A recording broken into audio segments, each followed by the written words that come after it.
Baik, Assalamualaikum warahmatullahi wabarakatuh. Perkenalkan, nama saya Mutia Safira Ramadhani. Jadi di sini saya akan mempresentasikan review artikel yang berjudul When Population Science Meets Urban Sewer Networks, Decoding Remaining Life Using Life Table Analytics.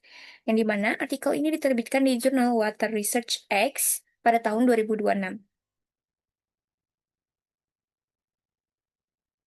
Oke, kita mulai terlebih dahulu pada latar belakang masalahnya.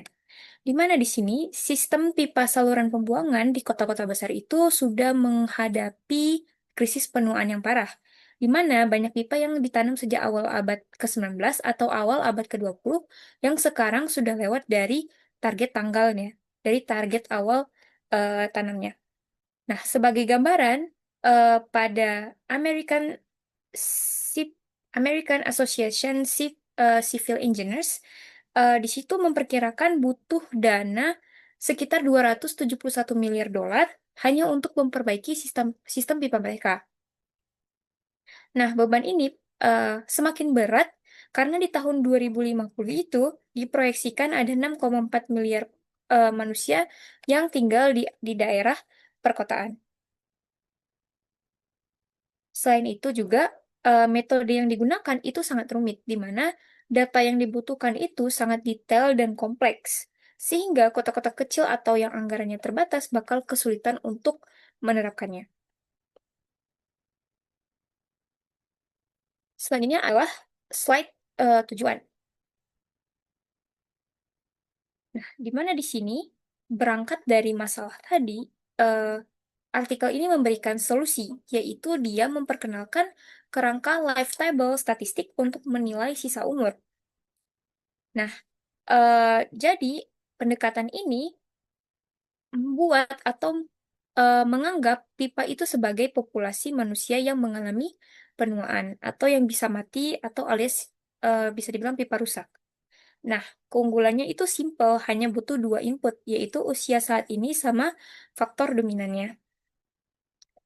Dan dia tidak perlu algoritma yang ribet atau iteratif yang ribet. Hasilnya tuh langsung keluar berupa visualisasi yang gampang dibaca. Nah, selain itu, target akhirnya udah pasti membantu pemerintah kota agar bisa mendeteksi kerusakan pipa sejak dini eh, supaya dapat memperbaikinya.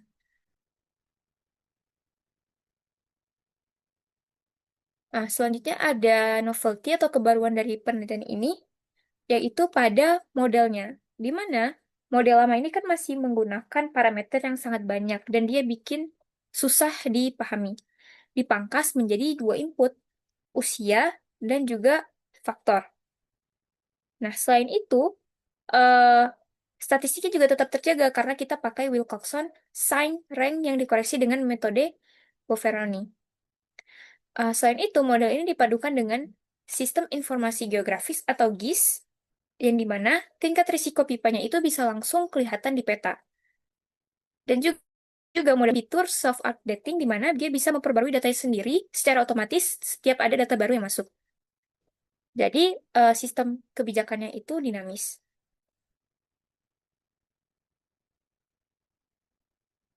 Nah, metode yang digunakan, yang dibahas kali ini hanya life table, di mana karena waktunya terus berjalan, itu dibagi menjadi interval usia tahunan, dari mana tahun ke T sampai ke tahun T+1.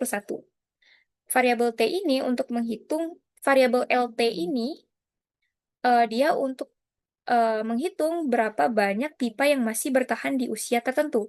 Dan DT itu untuk menghitung berapa pipa yang gagal atau rusak di interval usia tersebut. Nah, dari DT dan LT itu kita bisa mencari 5 rumus. Yang pertama, mortality rate, di mana mortality rate ini adalah tingkat kegagalan pipa atau rata-rata pipa yang eh, masih tidak rusak pada interval tertentu atau yang rusak pada interval tertentu sampai total waktu layanan sisa pipa.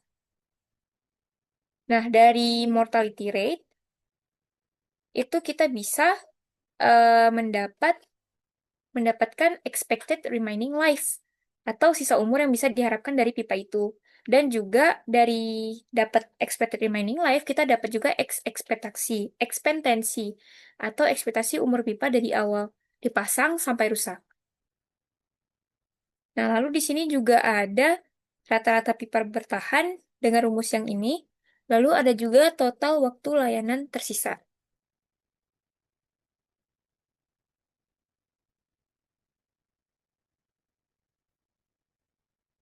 Nah, selanjutnya adalah hasil dan kesimpulan. Eh, Hasil terbagi dua, yaitu hasil faktor fisik dan hasil faktor fungsi dan lingkungan. Di mana pada faktor fisik, terkhususnya panjang pipa itu di rentang usia awal sampai 50 tahun, pipa yang pendek itu punya ERL paling tinggi, karena memang strukturnya simpel dan sambungannya sedikit. Tapi jika lewat dari usia 51 tahun, pipa ukuran sedang yang lebih awet dibandingkan pipa ukuran lainnya. Sementara pada bahan pipa, itu di awal masa usia 4 tahun, pipa beton dan pipa tanah liat itu kekuatan mirip. Tapi di usia 5-64 tahun, pipa tanah liat itu lebih unggul daripada pipa beton. Tapi saat di atas 65 tahun, justru pipa beton yang lebih kuat dibandingkan pipa tanah liat. Karena mungkin eh sudah yang pipa beton tua ini, dia sudah membentuk lapisan pelindung alami dengan kalsium karbonat. Lalu yang ketiga adalah diameter kecil berdasarkan diameter pipa.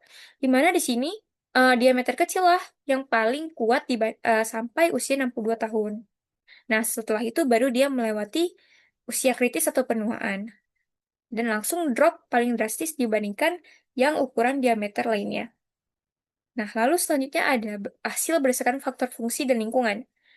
Nah, di mana pipa saluran air hujan atau storm water itu lebih awet karena air hujan itu tidak terlalu korosif di usia 9-64 tahun. Nah, pipa limbah kotor atau fall itu lebih bagus dari awal memang didesain khusus buat nahan air.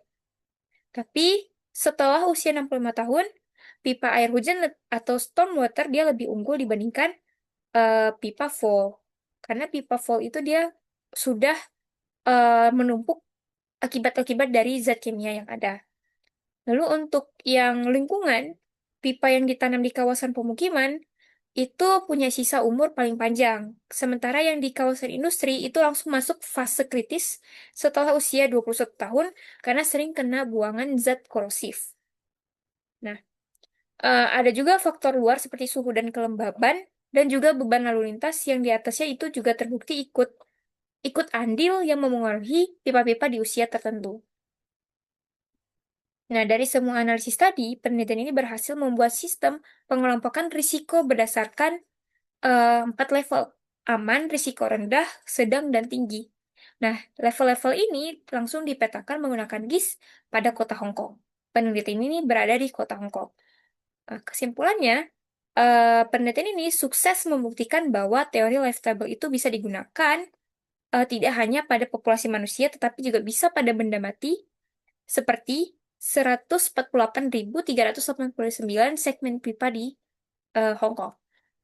Nah, hanya modal 2 input saja, yaitu eh, faktor dominan dan juga usia pipa. Nah, pendekatan ini jauh lebih praktis dibandingkan metode sebelumnya. Dan juga hasilnya itu divisualisasikan secara spasial melalui GIS. Sekian presentasi dari saya akhiri. Assalamualaikum warahmatullahi wabarakatuh.